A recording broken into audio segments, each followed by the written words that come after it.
안녕하세요. 최민호의 명언 영상 시간입니다. 인간의 역사를 배신의 역사로 본다면 틀린 관점일까요? 저는 배신으로 인해 역사는 창조되었다고 하는 역설을 가끔 생각해 봅니다.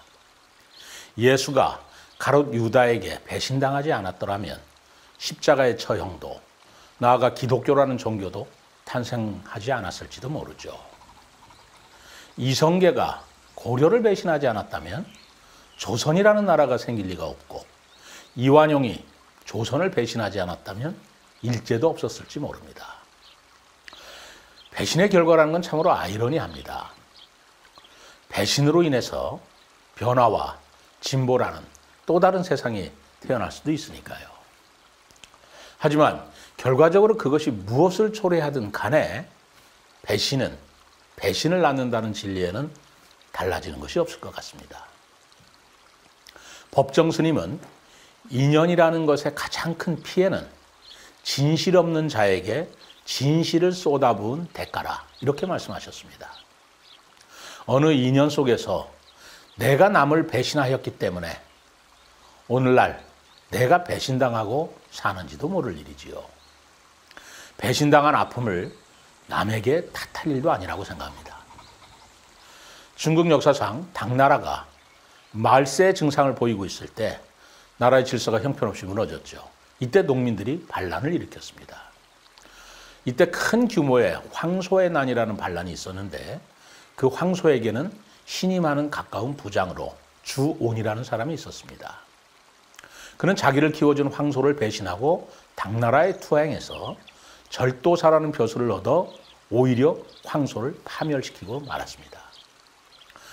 당나라의 충신으로 변신한 주온은 주전충이라는 이름을 얻었는데, 그것은 당나라에 오로지 충성을 해달라는 그런 뜻이었죠. 그러나 그는 당나라의 병권을 쥐고 국정을 농단하다가 급기야는 당나라를 배신하고 당나라의 황제를 죽이고 후량국이라는 나라를 세웁니다. 후량국의 황제가 된 주온은 온갖 호사와 포악을 자행하지요. 그렇지만 5년이 지나지 않아서 자기 아들 주우규라는 아들한테 칼을 맞고 죽고 맙니다. 아들 또한 아버지를 배신한 거지요. 그러나 아버지를 죽이고 황제가 된 그 아들은 1년이 지나지 않아서 이제는 그 황제의 동생에게 피살되고 맙니다. 형을 죽이고 천하를 차지한 주우정은 그렇지만 얼마 지나지 않아서 후당이라는 나라를 세운 이존욱이라는 사람에게 죽임을 당하죠. 결국 후량국은 망하고 말게 되었습니다마는 실로 숨가쁜 배신과 배신의 연속이었습니다. 인간들은 이렇게 배신을 거듭하면서 핏빛으로 물들은 역사라는 배를 짜고 있는지도 모릅니다. 오늘 배신한 자, 내일 배신당한다. 남을 배신하고 자신은 배신을 당하지 않으리라고 생각한다면 참으로 어리석은 사람이겠지요. 타키투스는 로마의 최고 지도자인 집정관이자 문학가이자 뛰어난 역사가였습니다.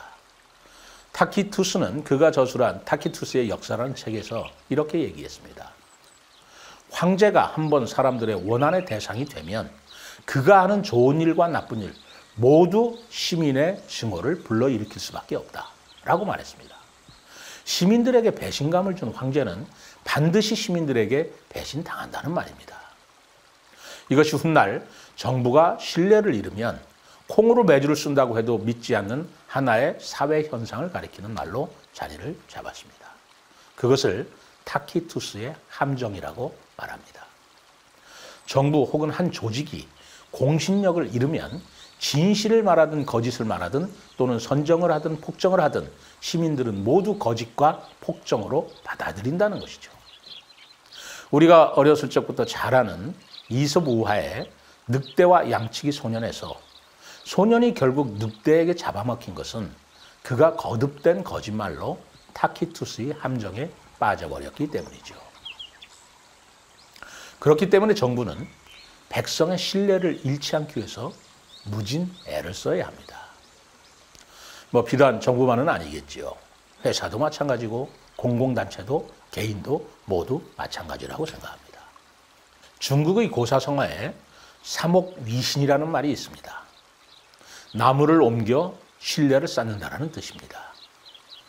고대 중국 진나라에 상앙이라는 대신이 있었는데 새로운 법을 통해서 국가 계획을 꾀하고자 했습니다. 그러나 백성들은 아무도 그 신법을 믿지 않아서 이 법의 공포를 미룰 수밖에 없었죠. 백성이 신뢰해주지 않는 법이 무슨 소용이 있겠습니까?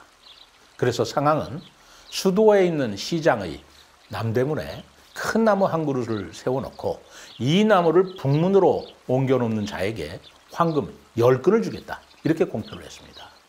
그렇지만 사람들은 그걸 이상하게 여기고 아무도 그 나무를 옮기려고 하지 않았습니다. 상황은 다시 이 나무를 그러면 옮기는 사람에게 황금 50근을 주겠다라고 공시했습니다.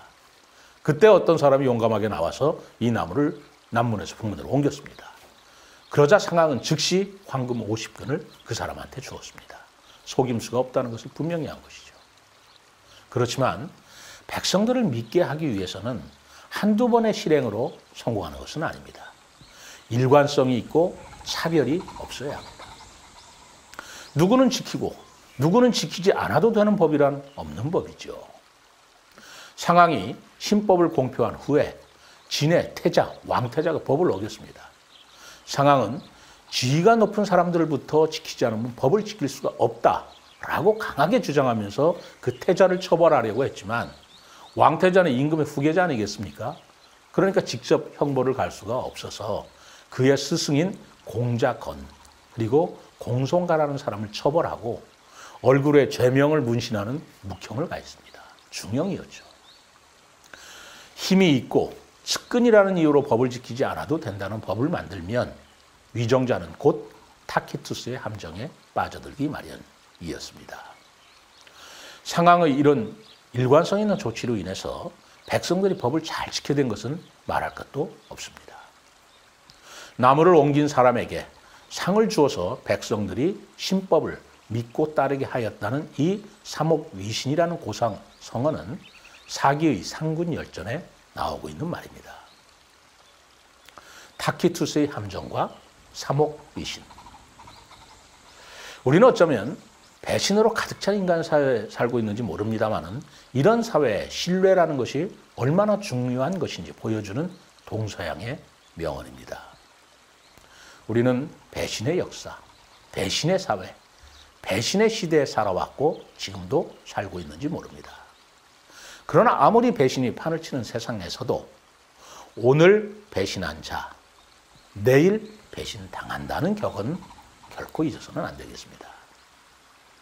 공자가 경제와 안보와 신뢰 중 가장 끝까지 지켜야 할 것이 무엇인가를 묻는 질문에 가장 먼저 버릴 것이 경제요, 다음이 안보요, 마지막까지 지켜야 할 것이 백성의 신뢰라고 한 것은 백성의 신뢰만 있으면 경제도 안보도 곧 일으킬 수 있지만 신뢰가 없으면 경제도 안보도 결국은 무너지고 만다는 교훈 아니겠습니까?